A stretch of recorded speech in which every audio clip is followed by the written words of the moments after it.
한나가 기도하여 이르되 내 마음이 여호와로 말미암아 즐거워하며 내 뿔이 여호와로 말미암아 높아졌으며 내 입이 내 원수들을 향하여 크게 열렸으니 이는 내가 주의 구원으로 말미암아 기뻐함이니이다.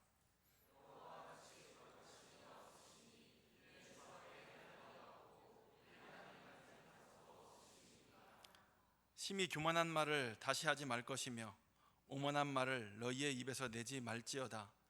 여호와는 지식의 하나님이시라 행동을 달아보시느니라.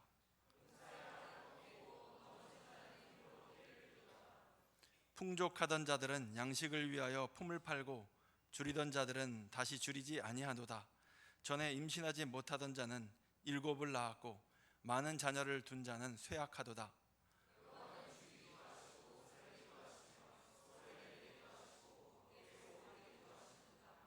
여호와는 가난하게도 하시고 부하게도 하시며 낮추기도 하시고 높이기도 하시는도다.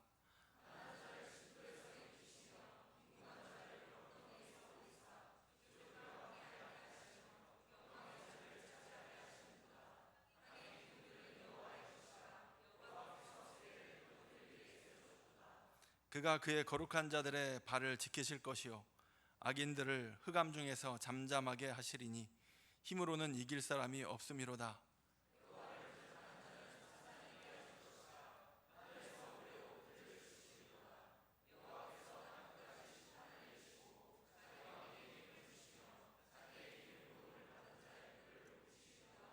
함께 읽겠습니다. 엘가나는 라마의 자기 집으로 돌아가고 그 아이는 제사장 엘리 앞에서 여호와를 섬기니라. 아멘. 한 주간 잘 보내셨습니까? 반갑습니다. 제가 설교 시작 전에 시편 한 편을 좀 읽어드리고자 합니다. 시편 73편 25절부터 28절까지는 이렇게 노래하고 있습니다. 하늘에서는 주 외에 누가 내게 있으리요 땅에서는 주밖에 내가 사모할이 없나이다.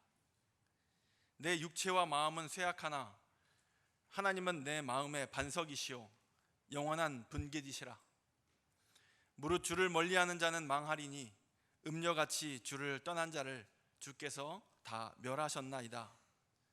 하나님께 가까이함이 내게 복이라. 내가 주 여호와를 나의 피난처로 삼아 주의 모든 행적을 전파하리이다. 아멘. 우리가 많이 찬양하는 가사 속에 또 있는 그런 시편이기도 합니다. 이 시편을 마음 중심에 두고 8세기경에 아일랜드에서는 찬송시를 이 시편으로 지어 불렀습니다. 그 노래는 Be to my vision이라는 노래로 소개되었는데 우리말로는 나의 소망이 되소서라고 이렇게 번역할 수 있습니다. 지금 우리가 가지고 있는 찬송가 484장, 그 찬양이 바로 이 찬양입니다. 현재는 내 맘의 주여 소망되소서라는 제목으로 실려 있습니다. 자, 지금 저와 함께 한번 찬송가를 찾아보겠습니다. 여러분들 성경책 갖고 있죠? 484장을 한번 찾아보세요. 484장.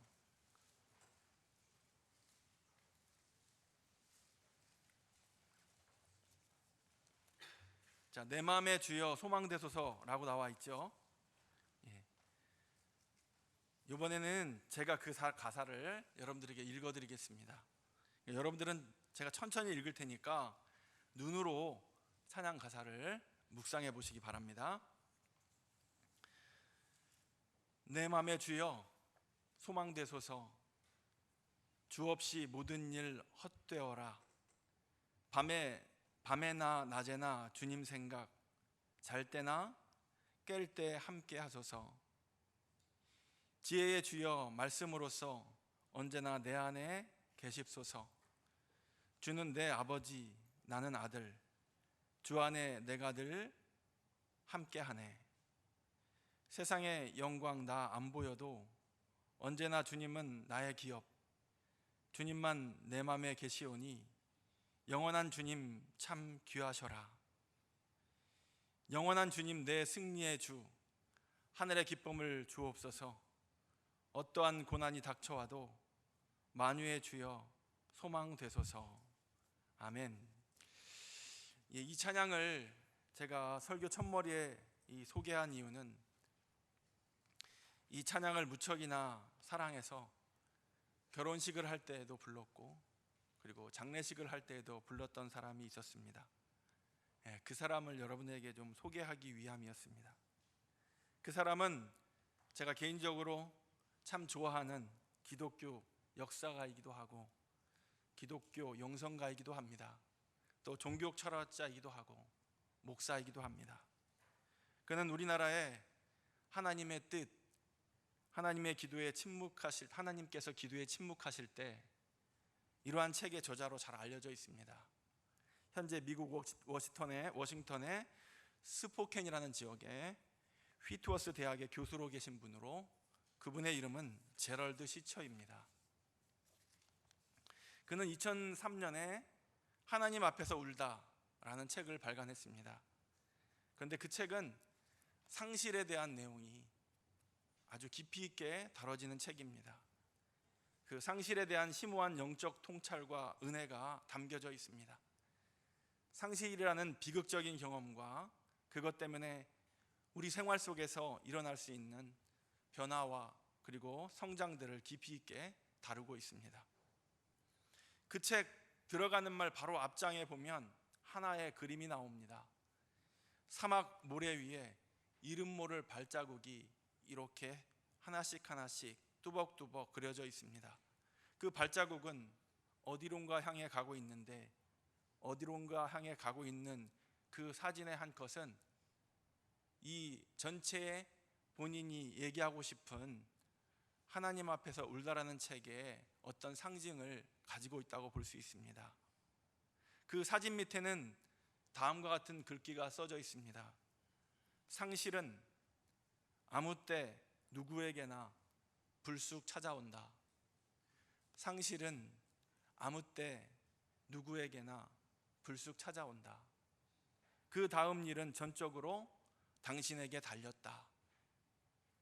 이렇게 글귀가 씌어 있습니다. 그는 말합니다. 우리는 누구나 상실을 경험하고 또 그것 때문에 고통을 겪는다. 인간의 출생이 그렇듯 상실도 평범하고 정상적인 인생사의 일부분이다. 상실이라는 경험은 우리가 최후로 경험하는 상실, 곧 죽음처럼 피할 수 없는 부분이다. 하지만 그것이 필연적으로 우리 삶을 주장하는 결정적인 요소가 되지는 않는다. 보다 결정적인 것이 있다면 그것은 그 상실에 대해 우리가 보이는 반응이다. 상실을 겪는 동안 어떻게 반응하느냐에 따라 우리 삶은 수준과 방향과 그리고 영향력이 달라진다라고 그는 말합니다. 그는 결국 그 반응을 성장으로 그렇게 이끌어 갑니다. 상실을 성장이라는 여정을 향하는 길로 그는 보여줍니다. 실제로 저자 제럴드 시처는 참으로 큰 상실을 경험한 사람이었습니다. 어느 날 그는 너무도 끔찍한 교통사고를 당합니다. 그래서 사랑하는 아내와 그리고 어머니 그리고 막내딸을 잃습니다. 3대가 함께 그의 곁을 떠난 것이지요. 그것도 단 몇 초 사이에 그런 비극이 일어납니다. 그가 그런 비극이 일어났을 그 순간 운전대를 놓고 차에서 내리는 순간 그는 완전히 다른 세상에 발을 들여놓고 있었습니다. 그전과 전혀 비교할 수 없는 그런 세상에 발을 딛기 시작했습니다. 장례식을 치르고 나서 그는 가능하면 빨리 정상적인 그런 가정생활로 되돌아가고 싶어서 그렇게 애를 썼습니다. 그 중에 하나가 저녁마다 성경을 읽는 것이었습니다. 사고 후 6주가 지난 어느 날 밤 그의 식구 4사람은 소파에 둘러앉아서 사도행전을 읽고 있었습니다. 베드로가 죽은 도르가를 살리는 대목이 나왔습니다. 장면이 끝나자마자 그의 딸 캐더린이 불쑥 아버지에게 말을 꺼냈습니다. 아빠, 왜 하나님은 우리한테는 이런 일을 해주지 않으셨죠? 왜 우리에게는 관심을 두지 않으시는 걸까요? 그러자 또 다른 아이도 기다렸다는 듯이 질문을 쏟아냈습니다. 아이들은 하나님께서 그들의 가정을 무너뜨리신 데 대한 그 분노를 터뜨리고 말았습니다. 그 비통한 눈물을 흘리면서 그들은 울고 말았습니다. 아이들을 가까스로 다 달래고 재우고 난 뒤에 그는 그의 친구 집을 찾았습니다. 그리고 아이들이 그랬던 것처럼 그도 그 친구 앞에서 목 놓아 서럽게 울었습니다. 그는 그가 아이들을 고통에서 지켜줄 수 없으며 다만 아이들과 함께 있으면서 고통을 견디는 수밖에 없음을 그날 처음 깨달았습니다.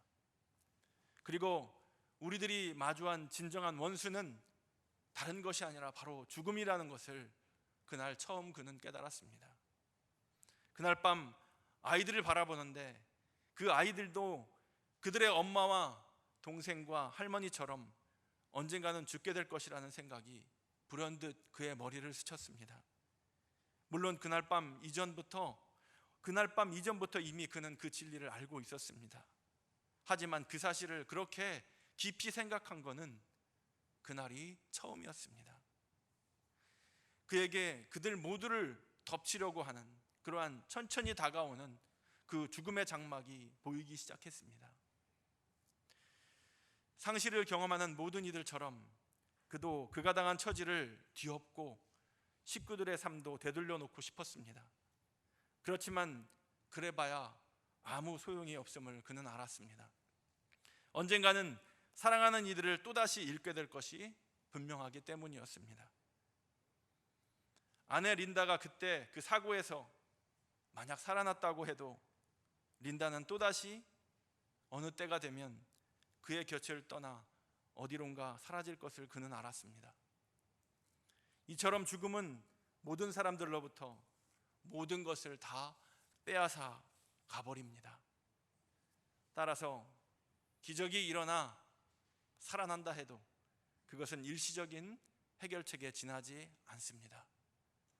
우리에게는 일시적인 기적 이상의 것이 그러므로 필요합니다. 삶을 영구적으로 새롭게 하는 사건이 우리에게 필요합니다.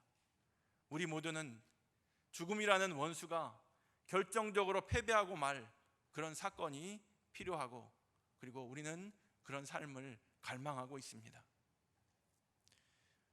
제럴드 시처는 깊은 상실을 겪은 후에 어느 날 느닷없이 예수님을 그 스승을 잃은 제자들의 마음을 새로운 시각으로 바라보게 되었습니다. 그가 당한 상실이 제자들이 당한 상실을 이해하도록 도운 것입니다. 그전에는 그 부분을 잘 이해하지 못했는데 자신이 상실을 겪어보니 제자들의 그 상실을 알 것 같았습니다. 그가 참극을 겪고 난 뒤에 그렇게 무력했던 것처럼 제자들도 그 어떤 의욕도 그 어떤 꿈도 꾸지 못함이 당연했습니다. 그는 말합니다. 무슨 일을 시도했더라도 그들의 노력은 실패하고 말았을 것이다. 나도 그런 경험을 해보았으니까 현실은 우리를 그렇게 하도록 내버려 두지 않는다. 죽음 또한 쉽게 물러나지 않는다. 죽음은 언제나 자신의 뜻을 이루고야 만다.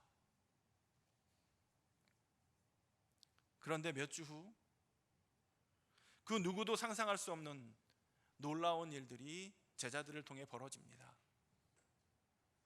예수의 제자들은 예수님이 살아나셨다고 외치고 있었습니다. 일시적인 그런 삶이 아니라 유한한 삶이 아니라 다시는 죽지 않는 존재로 그렇게 부활했다고 그들은 그렇게 외쳤습니다. 그들은 심지어 자신들이 예수님을 보았고 직접 이야기도 했고 만져도 보았다고 말했습니다. 그들은 예수님이 죽으시고 무덤 속에서 사흘을 보내신 후에 부활하셨다고 그렇게 단호하게 누구에게나 외쳤습니다. 시처는 말합니다. 제자들이 재앙처럼 끔찍한 상실을 경험한 우리들과 달랐던 이유는 그들이 경험한 상실 때문이 아니라 예수 그리스도의 부활에 대한 감히 누가 상상할 수 없는 그 경험 때문이었다라고 그는 말합니다.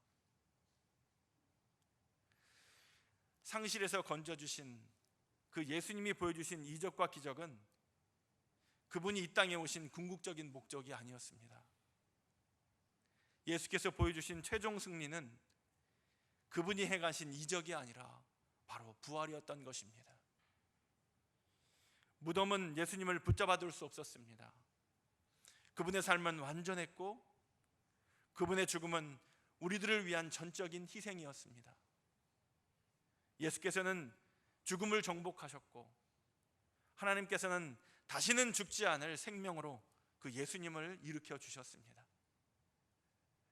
부활절 이야기는 인간의 최후가 죽음이 아니라 생명으로 이어진다는 것을 우리들에게 잘 알려줍니다. 부활, 전적인 예수님의 희생은 우리가 그토록 두려워하는 상실을 넘어섭니다. 그 상실의 뿌리까지 완전히 깨끗하게 하는 것입니다. 우리가 경험하는 그 괴로움은 부활을 믿고 있는 우리 안에서 그런데 일종의 양면성을 우리가 느끼게 합니다. 우리는 지금 우리가 살고 있는 그 환경 속에서 고통을 느낍니다. 그리고 그 고통은 우리가 잃어버린 것들을 기억나게 합니다. 하지만 우리는 미래에 있는 그 해방과 승리를 또 소망합니다. 우리는 의심하면서도 믿으려고 또 애를 씁니다. 우리는 괴로움을 겪으면서도 진정한 치유를 우리는 갈망합니다. 우리는 죽음을 향해 조금씩 머뭇거리며 나아가면서 그 죽음이 부활로 가는 출입문이라고 우리는 그렇게 생각합니다. 우리 영혼 속에 있는 이러한 양면성은 삶이 가지고 있는 이중적 본질을 드러냅니다. 우리는 티끌로 만들어진 피조물들입니다. 그러면서도 우리는 보다 큰 무언가를 위해 이 땅에 태어났다는 것을 우리는 잘 압니다. 우리 마음속에는 영원성의 흔적이 있습니다. 이러한 양면성을 감지하면서 산다는 것, 이것은 참 힘든 일이지만 그러나 반드시 우리에게 필요한 일입니다. 양면성은 우리 심령의 눈을 크게 뜨게 합니다. 우리의 유한성을 인정하라고 그렇게 도전을 주고 최종 승리를 향한 소망을 계속해서 품으라는 도전을 줍니다.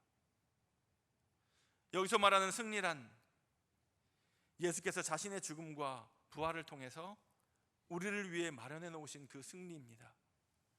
무덤 저편에서 우리를 기다리고 있는 그 승리를 말하는 것입니다.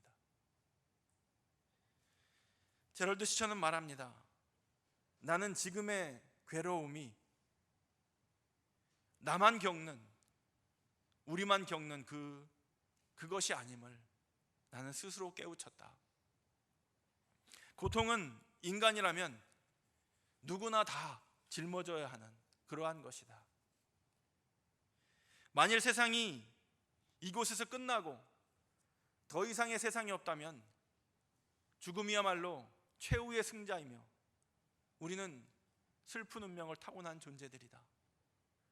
그러나 예수님께서 십자가와 부활을 통해 죄와 죽음을 이기셨다. 그렇기 때문에 우리 마음속에 다시 한번 밝은 빛이 동터올 것이다. 소망도 돌아올 것이다. 거기서 나는 다시 살아갈 이유와 믿음을 버리지 않을 용기를 얻게 될 것이다. 다시 한번 나의 영혼은 슬픔뿐 아니라 소망으로 가득 차게 될 것이다. 그리고 이전보다 더 큰 믿음과 전에 가져보지 못했던 그러한 기쁨을 나는 얻게 될 것이다. 여전히 내 안에 슬픔을 혹시나 담고 있을지 모르지만 말이다. 오늘 본문의 한나는 제럴드 시초와 같이 큰 상실감을 갖고 있었던, 그 상실감에 빠져 있었던 여인이었습니다. 우리가 오늘 본문 이전 1장을 통해서 이미 알고 있는 것처럼 그녀는 상실감과 수치심으로 인해 물 한 모금도, 그리고 떡덩이 하나도 넘길 수 없는 그러한 아픔을 그는 갖고 있었습니다.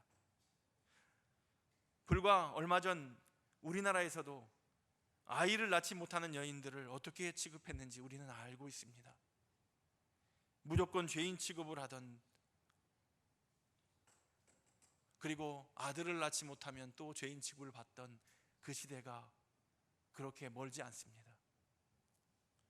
그 당시 아이를 낳지 못한 여인들을 향한 그 모멸감과 수치는 생명을 끊을 만큼의 고통스러운 일이었습니다. 집안에서뿐만 아니라 집 밖에서도 그런 여인들은 얼굴을 들고 다닐 수가 없었습니다. 더구나 남편 엘가나는 분인날을 통해 아이를 낳았으므로 오로지 한나가 아이를 갖지 못한 이유는 전적으로 한나의 문제였습니다. 성경은 물론 그 이유를 하나님께서 임신하지 못하게 하셨다고 말씀하고 있지만, 그러한 이유를 모르는, 그러면서 당하고 있는 그 한나의 그 입장에서는 상상할 수 없는 너무나도 큰 하나님의 저주였던 것입니다.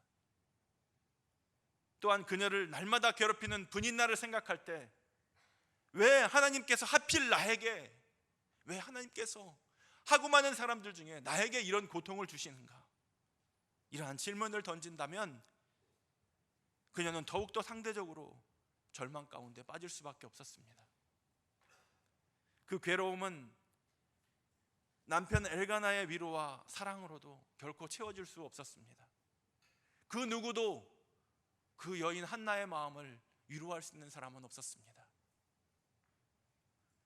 그러한 한나가 취할 수 있는 세상적인 시각에서의 선택은 둘 중에 하나였습니다. 하나는 모른 채 하고 남편의 사랑으로만 만족하고 살아가는 것, 둘째는 자신이 낳을 수 없으니까 다른 방법을 통해서 아이를 갖는 것, 이 둘 중에 하나였을 것입니다. 그러나 그 방법들은 이미 무너진 상실감과 상처를 싸맬 수 없는 그러한 완전치 못한 방법들이었습니다. 한나에게는 단 몇 초라도 수치감과 그리고 절망감, 상처라는 단어가 떠올릴 수 없는 완벽한 그런 기적 같은 사건이 그에게는 필요했습니다. 고통을, 그 기억을 완전히 지울 수 있는 그러한 기적 같은 사건이 그녀에게는 필요했던 것입니다.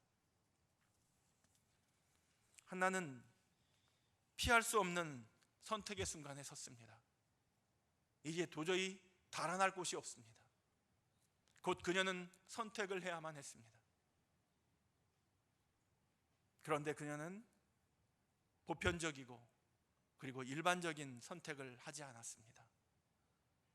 넓은 문, 그리고 넓은 길을 그녀는 선택하지 않았습니다. 그녀는 광야와 같은 길을 선택했습니다. 좁은 길을 선택했습니다. 좁은 문을 그녀는 선택했습니다. 세상 사람들이 가지 않던 길을 그녀는 선택했습니다. 왜냐? 당시 사람들은 각기 자기 소견에 옳은 대로 행하였다고 사사기 21장 25절에는 기록하고 있습니다. 그 시대적 배경에서 살아가고 있던 한나에게는 그 유혹이 얼마나 컸는지 알 수 없습니다. 심지어는 제사장 엘리까지도, 그리고 엘리의 그 자녀들까지도 하나님이 원하시는 그 길을 걷지 못하고 있었습니다.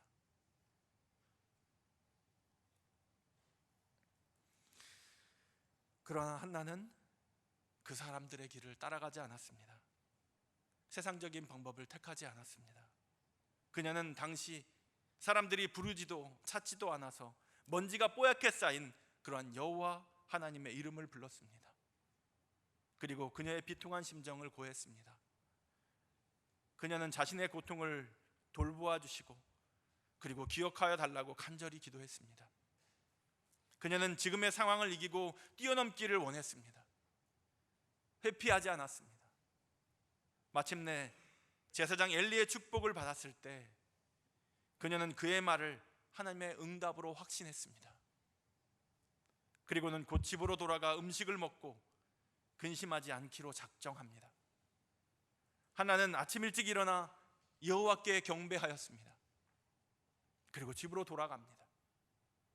그 후 한나는 사무엘을 얻습니다. 그녀는 고백합니다. 사무엘상 1장 27, 28절에 이 아이를 위하여 내가 기도하였더니 내가 구하여 기도한 바를 여호와께서 내게 허락하신지라. 그러므로 나도 그를 여호와께 드리되 그의 평생을 여호와께 드리나이다. 한나는 그녀가 서원한 대로 여호와께 경배하고 젖을 뗀 아들 사무엘을 엘리에게 넘깁니다. 그리고는 남편 엘가나와 함께 라마의 자기 집으로 돌아옵니다. 이때 한나가 여호와 하나님께 드린 기도가, 그 찬양이 오늘 본문의 내용입니다. 저는 오늘 이 설교를 어제 준비하면서 마음이 많이 무거웠습니다. 실제로는 하나님께 드리는 참 기쁨의 찬양인데, 제목도 그러한데 제가 준비한 내용은 그렇지 않았기 때문입니다. 그런데 오늘 저는 이 예배당에 들어오면서 느꼈습니다. 성령님이 제 마음을 읽으시고 우리 거룩한 집 찬양팀을 통해서 마음껏 찬양하게 하셨습니다. 어떻게 그렇게 한나의 이 기도를, 이 찬양을 잘 읽고 또 묵상했는지 우리 거룩한 집 찬양팀에서 하나하나 선곡한 찬양들이 한나가 드린 찬양처럼, 기도처럼 그렇게 딱 들어맞음을 저는 느꼈습니다. 제가 그 부분을 많이 얘기하지 못할 것 같았는데 먼저 하나님께서 그렇게 일을 행하셔서 함께 우리가 예배하며 찬양하며 그 기쁨을 누릴 수 있었습니다. 좀 그렇지만 수고한 우리 거룩한 집 찬양팀과 또 하나님께 영광의 복수 한번 올려드리겠습니다. 감사합니다.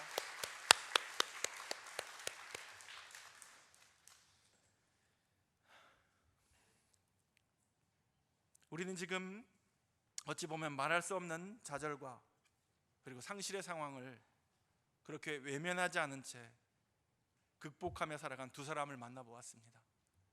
한 사람은 한나였고 한 사람은 제럴드 시처였습니다.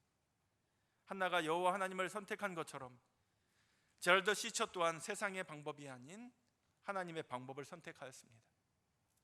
그는 말합니다. 나는 아직도 나의 아내와 나의 어머니와 그리고 나의 막내딸이 돌아오길 바랍니다. 그들의 죽음이 결과적으로 나와 내 가족에게 어떤 유익을 제공했는지는 몰라도 언제나 나는 그것과 상관없이 내 가족을 다시 살리고 싶습니다. 그럼에도 내가 느끼는 슬픔은 쓰라릴 뿐 아니라 왠지 감미롭기도 합니다. 내용은 아직도 비탄으로 가득 차 있습니다. 그러면서도 나는 아침이면 새날이 내게 어떤 선물을 줄지 기대하며 기쁜 마음으로 잠에서 깹니다. 지난 3년간 나는 인생에서 가장 큰 고통을 경험했습니다. 그러면서도 단순히 살아있다는 것, 그리고 그 보통의 하루하루를 살아가면서 인생에서 가장 큰 즐거움을 나는 맛보았습니다. 앞으로도 그때만큼 심한 그런 상한 심정을 갖지는 못할 것입니다. 그러면서도 그토록 온전해지는 경험을 또한 다시 해보지도 못할 것입니다. 무엇보다 나는 하나님의 은혜의 능력을 알게 되었고 또 내가 그것을 얼마나 필요로 하고 있는지도 나는 알게 되었습니다. 하나님께서는 사고를 겪은 지난 3년의 시간 동안, 그 3년의 시간 동안 내내 내 삶 속에 함께 하셨습니다. 하나님께서는 내 삶이 끝나는 날이 이르도록, 그리고 영원까지 그렇게 함께 하실 것입니다. 하나님께서는 나의 심령을 자라게 하시고 크게 키우시며 그곳을 가득 채우고, 그리고 내 안에 들어와 계실 것입니다. 장례식을 준비하며 시천은 아내 린다와의 결혼식을 떠올렸습니다. 그리고 이내 결혼식 때 함께 불렀던 찬송가를 생각해냈습니다. 그 찬송이 오늘 설교 서두에 제가 소개한 Be to my vision, 내 맘의 주여 소망되소서 라는 찬송가입니다. 484장. 시간이 되는 것 같습니다. 우리 한번 이 시간 가사를 음미하며 한번 찬양해 보겠습니다. 제가 반주를 미리 부탁해 놨는데, 네.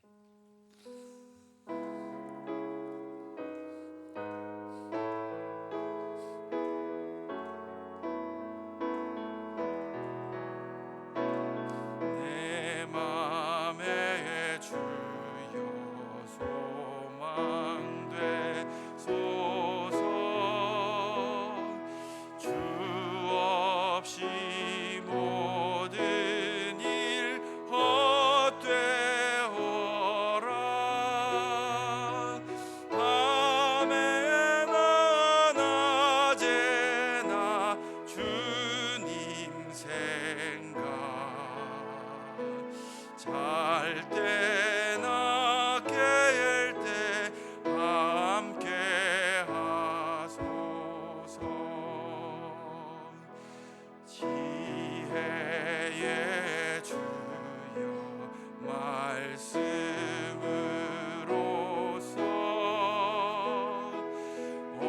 언제나 내 안에 계십소서.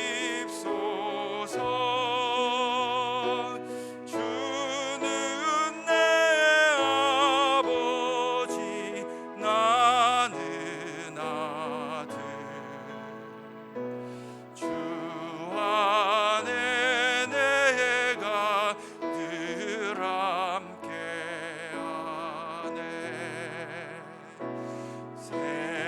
세상의 영광 다 안 보여도 언제나 주님은 나의 기억. 주님만 내 맘에 계시오니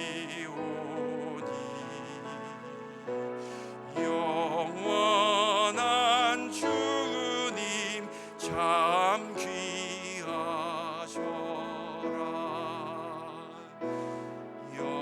영원한 주님 내 승리의 주, 하늘의 기쁨을 주옵소서.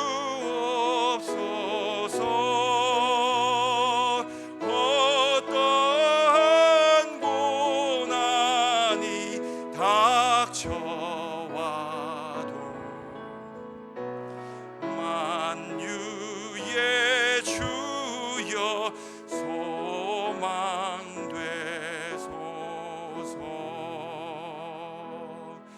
아멘.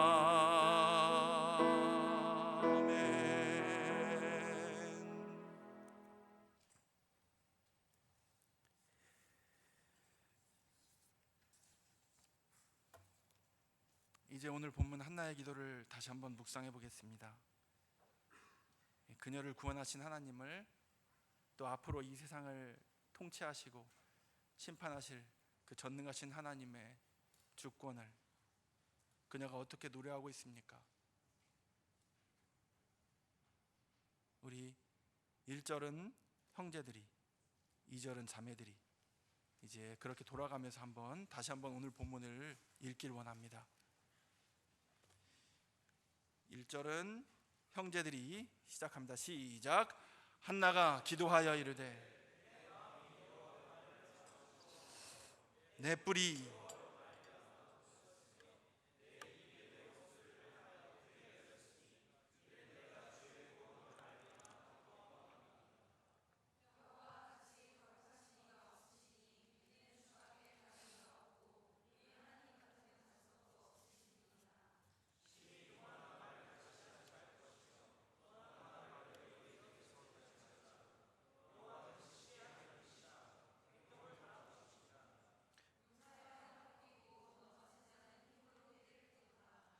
풍족하던 자들은 양식을 위하여 품을 팔고 줄이던 자들은 다시 줄이지 아니하도다.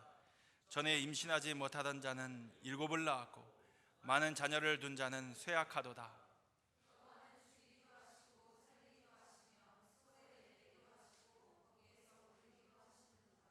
여호와는 가난하게도 하시고 부하게도 하시며 낮추기도 하시고 높이기도 하시는도다.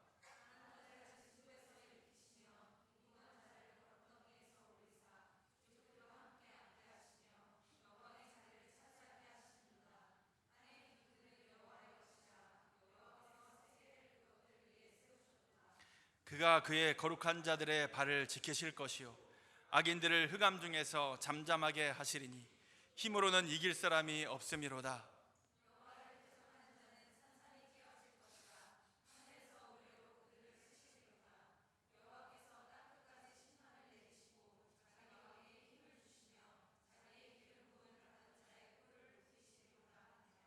아멘. 여러분 믿으십니까?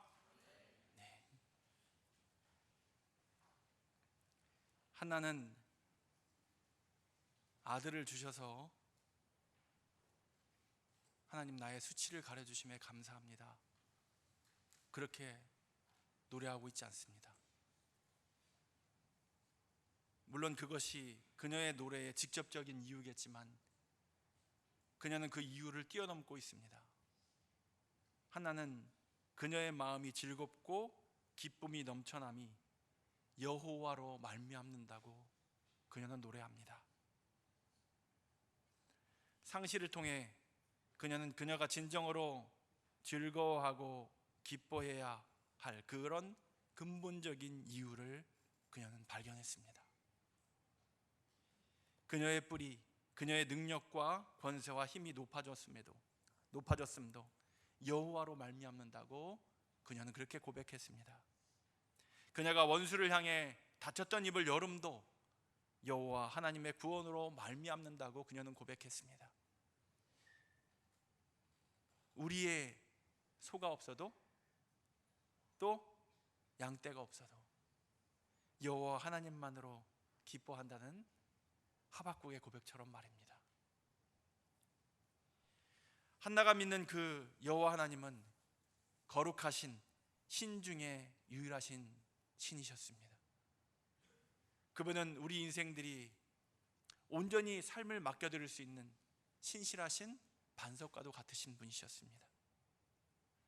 여호와 하나님은 우리의 생각과 사고와 모든 행동을 아시고 또한 달아보시는 분이시며 인생들의 모든 삶은 그분께만 소망이 있음을 노래합니다. 이제 말씀을 정리합니다. 재앙처럼 끔찍한 상실을 당한 모든 이들이 느끼는 최고의 도전은 한편으로는 상실의 어둠을 마주하면서 다른 한편으로는 새로워진 생명력과 감사를 안고 살아가는 법을 배워야 하는 것입니다. 상실을 피하는 것은 바른 방법이 아닙니다. 상실이 우리를 얼마나 황폐하게 만드는지 우리는 잘 알지만 그걸 피한다는 생각은 현실적이지도 않고 또 우리를 성숙하게 만드는 기회를 피하게 될 뿐입니다. 상실은 우리를 위축시킬 수도 있습니다. 그러나 또한 우리를 성장시킬 수도 있습니다.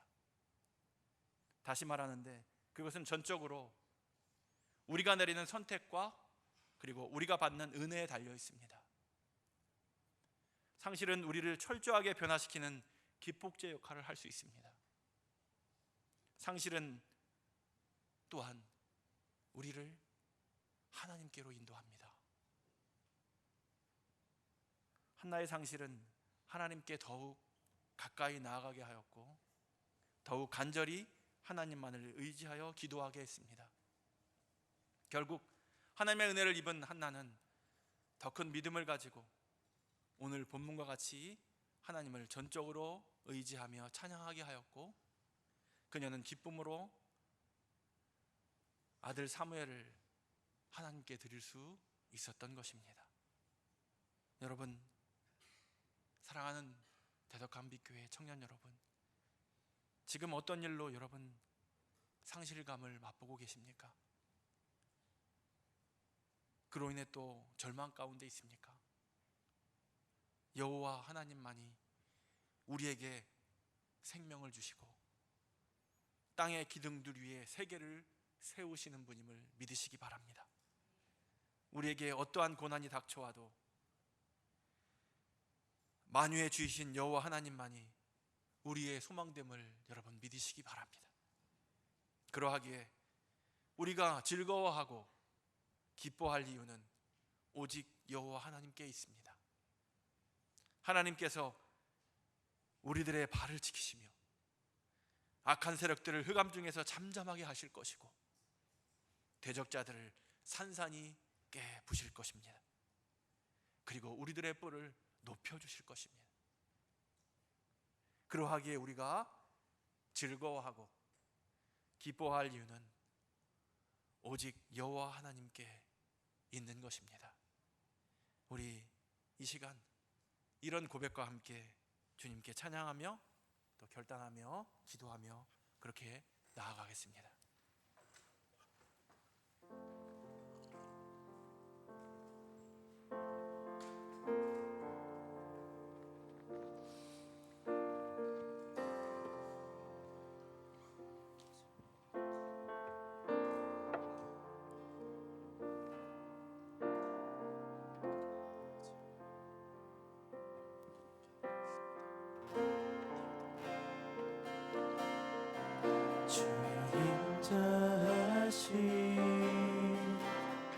그 사랑이 내